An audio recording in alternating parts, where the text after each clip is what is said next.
Hi everyone, welcome to Async Apps, and this is your host Nonit Prajapati. And previously, we are done our whole backend process and hosted our backend on Render.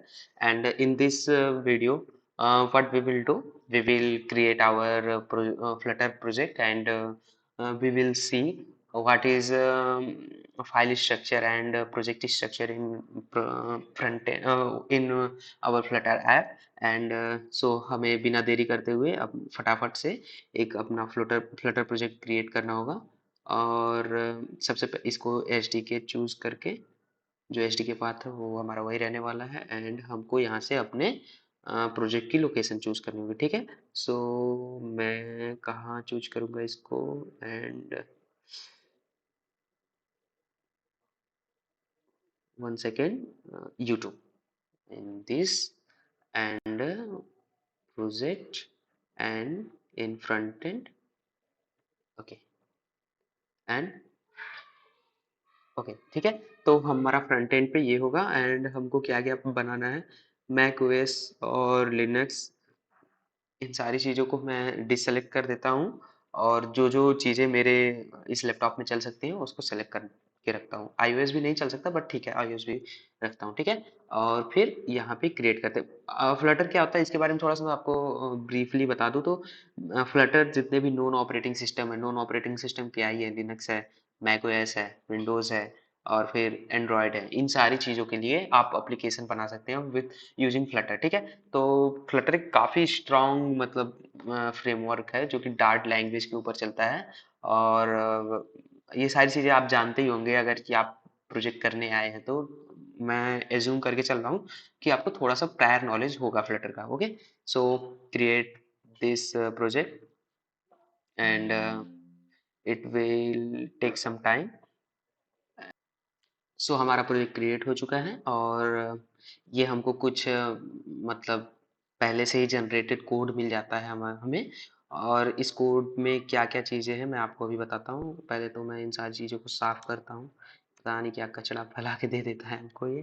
ठीक है, तो ये रह गया, and second ये कचरा हम साफ करते हैं, यहाँ से ये भी कचरा साफ करते हैं, बाकी ये भी कचरा ही है, पूरा कोड हमको इस कोड की ज़रूरत नहीं होती है।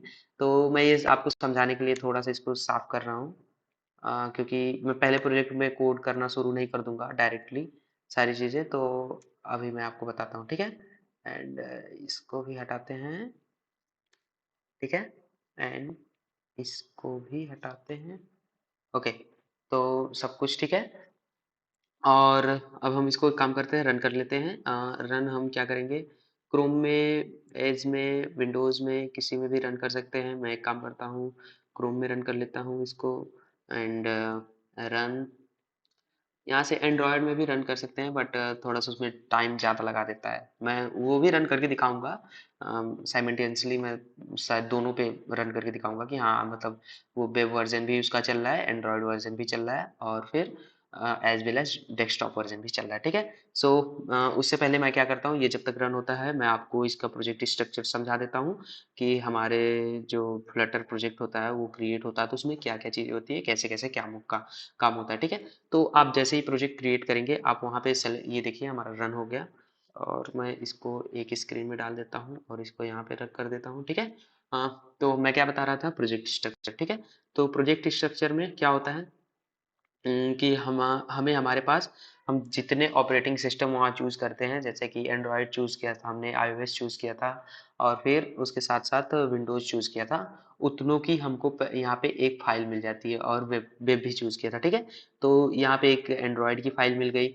ये वाला जो एंड्रॉयड की फाइल है ना, जो नेटिव एंड्रॉयड डेवलपर होते हैं, नेटिव मीन्स रिएक्ट नेटिव नहीं, जो कॉटलिन में करते हैं उसको नेटिव कहते हैं। ठीक है, तो जो नेटिव एंड्रॉयड डेवलपर होते हैं वो उनका जो वो जैसी मतलब प्रोजेक्ट स्ट्रक्चर देखते हैं, फाइल स्ट्रक्चर देखते हैं अपने प्रोजेक्ट क्रिएट करने के ड्यूरेशन, तो वैसा सेम सा हमको यहाँ पे मिलता है देखने को। अगर आप किए होंगे नेटिव डेवलपमेंट कॉटलिन के साथ, तो आप ये सारी इन सारी चीज़ों से फैमिलियर होंगे। ठीक है, और उसी सेम तरीके से iOS का भी हमको दिख जाता है। और फिर उसी सेम तरीके से वेब का भी दिख जाता है, ठीक, और एज वेल एज हमारा विंडोज का भी, ठीक है। तो ये सारी चीजें होती हैं। और क्या होता है, ये ती ये तो मतलब जितने हम ऑपरेटिंग सिस्टम सेलेक्ट करते हैं, वेब सेलेक्ट करते हैं, वो सारी चीजें हो गई। और उसके बाद ये आइडिया आइडिया कुछ नहीं है, ये हमारा मतलब वर्क इस स्पेस के बारे में जानकारी है कि हम कहाँ, मतलब हमारी जो फाइल, जिस फाइल में हम काम कर रहे हैं वो क्या है, कैसी चीजें सब, गिट इग्नोर वगैरह सारी चीजें इसमें है, ठीक है। तो इसके बारे में आपको कोई चिंता करने की जरूरत नहीं है। डार्ट टूल, इसके बारे में भी कोई चिंता करने की जरूरत नहीं है। यहाँ पे आपके डार्ट के बारे में जो इंफॉर्मेशन रहती है वो रहता है कि डार्ट जो कोड लिख रहे हैं वो कैसे कैसे चलेगा, ठीक है। तो इन दोनों की फाइल के बारे में कोई चिंता करने की जरूरत नहीं। ये बिल्ड फाइल क्या होती है, बिल्ड फाइल में आपका अगर जो, मतलब ये काफी ऑपरेटिंग सिस्टम को एक साथ हैंडल करता है। तो इसमें क्या होता है ना कि जब आपको किसी एक ऑपरेटिंग सिस्टम के लिए आपको सॉफ्टवेयर बिल्ड करना होता है, आपका प्रोजेक्ट कंप्लीट हो चुका है, तो आप सिंपली उसको बिल्ड करते हैं, तो वो जो बिल्ड होके आपका जो आउटपुट रहता है वो बिल्ड वाले फोल्डर में जाता है, ठीक है। बस इतना जान लीजिए। ओके, तो ये बिल्ड वाला फोल्डर हो गया, iOS वाला फोल्डर से बता ही चुका हूँ। और फिर ये आता है फिर ये लिव वाला फोल्डर, ठीक है। ये सबसे इम्पोर्टेंट है, इसी में हम अपना सारा कोड वगैरह करेंगे। इसी में अपना सारी फाइल्स वगैरह बनाएंगे, जो भी चीजें हमको करनी रहेगी सभी सीन करेंगे, ठीक है। और फिर अभी मैं इसमें जो ये मेन डार्ट डार्ट है, ये जो ओपन है यहाँ पे, इसके बारे में समझाता हूँ, ठीक है। उसके बाद फिर क्या है, टेस्ट है। टेस्ट में क्या है, फ्लटर हमको इनबिल्ट टेस्टिंग के लिए, मतलब अपना सारी चीज़ें टेस्टिंग के लिए सेटअप करके देता है, ठीक है। विजिट टेस्ट डाट डाट, ये सारी चीज़ें मैं आपको कभी वीडियो बनाऊंगा इन सब चीज़ों पे कि कैसे टेस्टिंग होती है फ्लटर में, कैसे हम अपने एप्लीकेशन को टेस्ट कर सकते हैं। तो ये हो गया टेस्टिंग के लिए, मतलब अगर आपका एप्लीकेशन बन गया, आपने कोई फंक्शन बना दिया, तो उसको टेस्ट कैसे करें, ठीक है। और सिंपली ये वेब वाला है, वेब है, आप अगर वेब के लिए ऐप बना रहे हैं तो कुछ चीज़ें होती हैं आपको वेब में चेंज वगैरह करने के लिए, तो ये वेब का फोल्डर है, ठीक है। तो अच्छा, ये जो फोल्डर बनते हैं ये वाले, वेब, iOS, विंडोज, इन इनका क्या सिग्निफिकेंट होता है, क्यों बनते हैं, ये इसलिए बनते हैं क्योंकि कुछ चीज़ें जो होती हैं वो केवल पर्टिकुलर उस ऑपरेटिंग सिस्टम के जो हमारा कोड रहता है उसके अंदर जाके ही हमको सही करनी पड़ती है। जैसे इंटरनेट परमिशन हो गया, तो iOS में दूसरे तरीके से इंटरनेट परमिशन मिलती है और फिर एंड्रॉयड में दूसरे तरीके से इंटरनेट परमिशन मिलती है। सो हम वहाँ पे जाके अपना मतलब चेंज करते हैं, ठीक है। इस फोल्डर में जाके जो हमारा ये एंड्रॉयड हो गया और फिर ये विंडोज, ये वेब, इन सारी चीज़ों में जाके हम अपना चेंज करते हैं, ठीक है। तो ये हो गया। और गिट इग्नोर के बारे में पता ही है, कुछ कुछ चीज़ें होती हैं जो मतलब जो हम थर्ड पार्टी लाइब्रेरीज यूज़ करते हैं उनका कोड गिट इग्नोर में ऐड हो जाता है, जिससे कि वो कोड हमारे मतलब जो हम वर्जन कंट्रोल यूज़ कर रहे हैं, गिटहब या फिर एनीथिंग एल्स, उसमें ना जाए, ठीक है। कोड पुश होके वहाँ ना जाए, ठीक है। उसके बाद मेटा डाटा भी कुछ खास नहीं, इसमें आपको कुछ नहीं करना है। ये सारी चीज़ें ये बस पड़ी रहती हैं, ठीक है। इसमें भी हमारे प्रोजेक्ट वगैरह के बारे में जानकारी ही होती है। मेटा डाटा होता है एक तरह का, ठीक है। Analysis option dot Y M L, इसमें भी आपको कुछ नहीं करना है। ये एनालिसिस वगैरह कुछ भी करता होगा, मुझे भी ऐसा चीज़ के बारे में भी बहुत कुछ नहीं पता, ठीक है। ये आई एम एल फाइल है, इसके बारे में भी आपको कोई चिंता करने की ज़रूरत नहीं है। आपको फिर चिंता करने की कहाँ ज़रूरत है, यहाँ पर pubspec dot Y M L, ठीक है। यहाँ पे आप अपने सारे डिपेंडेंसीज को मैनेज करेंगे, यहाँ पे अपने एसेट्स को मैनेज करेंगे।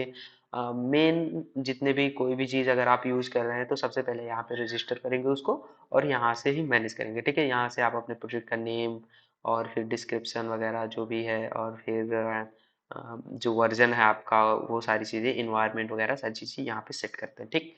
तो मेन अभी तक हमें कौन कौन सी चीज़ें इंपॉर्टेंट है जहाँ पे हमको वर्क करना है, ये pubspec dot Y M L और फिर ये लिव। अच्छा, pubspec dot Y M L जानते हैं क्या चीज़ होता है, ये जिस तरह हमारा पैकेज डॉट जेएसएन होता है उसी तरह pubspec dot Y M L होता है, ठीक है। और फिर ये रीडमी फाइल, इसके बारे में तो आप जानते ही होंगे, कोई भी चीज़ आपको शो करवानी होती है आपके गिटहब पे, तो रीडमी फाइल लिख देते हैं और वहाँ पे आपको मतलब एक दिख जाता है कि हाँ ये चीज़ है, ठीक है। और फिर ये एक्सटर्नल लाइब्रेरीज, जो एक्सटर्नल लाइब्रेरीज आप डाउनलोड करेंगे उसके लिए है। और फिर ये सारी चीज़ें कंसोल वगैरह, इसका कोई मतलब नहीं है, ठीक है। तो ये मोटे मोटे तौर पे मैंने बता दिया, और कि कैसे फाइल स्ट्रक्चर, फोल्डर स्ट्रक्चर होता है हमारे प्रोजेक्ट में। सो अब क्या करेंगे, अब हम अपने इस लिव में जाएंगे और मेन में जाएंगे, और सबसे पहले तो इस कोड को देखते हैं ये क्या है। जब हम पहला अपना प्रोजेक्ट क्रिएट करते हैं ना, तो हमको ये एक मतलब इनबिल्ड कोड मिल जाता है, मतलब अपने से ऑटो जनरेटेड कोड मिल जाता है। इसमें एक बटन होती है, इसको आप क्लिक करेंगे तो ये जो यहाँ पे काउंट है उसको इंक्रीज करता हुआ चला जाएगा, ठीक है। सो देखते हैं क्या होता है इसमें।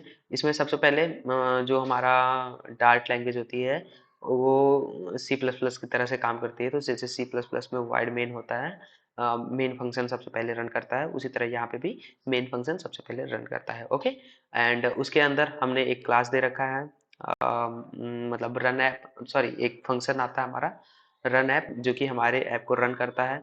और फिर उसके बाद हमारा अपना माई ऐप, ठीक है। माई ऐप क्या होता है, माई ऐप स्टेटलेस विजिट है ये। और इसमें आप देख रहे होंगे मटेरियल ऐप। मटेरियल ऐप क्या होता है, मटेरियल ऐप पूरे थ्रू आउट द एप्लीकेशन वो हमारा एक ऐप रहता है, ठीक है। मतलब एक बार मटेरियल ऐप का यूज करते हैं पूरे थ्रू आउट द एप्लीकेशन, ठीक है। सो और फिर उसके बाद हम अपना थीम, टाइटल और सारी चीजें यहाँ डिफाइन करते हैं। और यहाँ पे अब जैसे डिबग ऑप्शन यहाँ पे शो हो रहा है ना, अभी मैं यहाँ क्या करता हूँ, debug debug show check mode banner कर जो है इसको फॉल्स कर दूं, फॉल्स, एंड फिर से इसको कंट्रोल प्लस एस से फिर से रीस्टार्ट करूं, रीलोड करूं या रिस्टार्ट जो भी जो होता है। तो यहाँ पे आपको यहाँ पे डिबग बैनर हट गया हुआ देखेगा, ठीक है। फिर उसके बाद टाइटल आता है, जो कि मतलब हमारे प्रोजेक्ट का टाइटल है। ये चीज़ यहाँ वेब में नहीं दिखेगी, बट आप जब कहीं और पे मतलब जाके इसको चीज़, अच्छा मैं एक बार चेक करता हूँ यहाँ पे दिखती है कि नहीं दिखती है, एंड रन। अच्छा ओके, तो ये वाली टाइटल यहाँ पे आती है, बट कभी कभी क्या होता है ये चीज, मतलब हाँ, मतलब वो ऑपरेटिंग सिस्टम ये वेरी करता है। तो वेब के लिए यहाँ पे दिखता है, बट एंड्रॉयड के लिए ये चीज नहीं दिखता, ठीक है। सो उसके बाद थीम के बाद यहाँ पे जैसे ये कलर वगैरह है, यहाँ पे डीप पर्पल है, तो मैं यहाँ पे इसको ऑरेंज कर दे रहा हूँ। ऑरेंज एशेंट नहीं लेगा I think, let me run. Okay, ले लिया।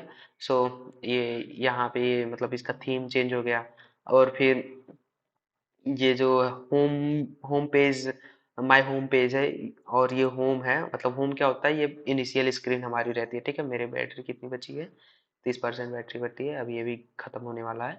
तो ये होम है। यहाँ पे जो क्लास यहाँ पे आप लगा देंगे, वो क्लास सबसे पहले रन होगा, मतलब वो पेज सबसे पहले रन होगा, ठीक है। तो इसने हमको मतलब पहले से ही बिल्ड करके दिया है।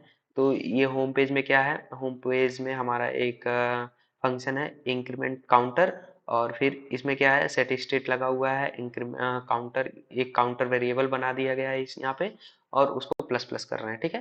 मतलब उसको इंक्रीमेंट ऑपरेटर के थ्रू मतलब प्लस बढ़ा रहे हैं, ठीक है। अब फिर ये वाला फंक्शन जितनी बार कॉल होगा उतनी बार हमारा ये क्या है, काउंटर जो है इसका जो नंबर है वो बढ़ता चला जाएगा, ठीक है।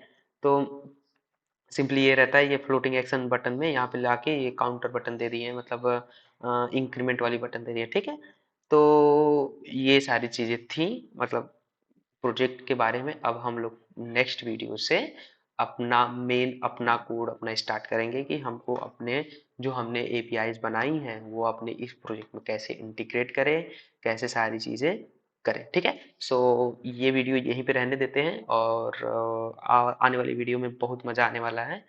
मुझे तो आएगा ही, क्योंकि मुझे बनाने में अब ये वीडियो मजा आता है, ठीक है। सो देखते हैं इसको नेक्स्ट वीडियो में, और तब तक के लिए tata bye bye and take care, और कुछ ना कुछ बनाते रहिए, ठीक है, बाय।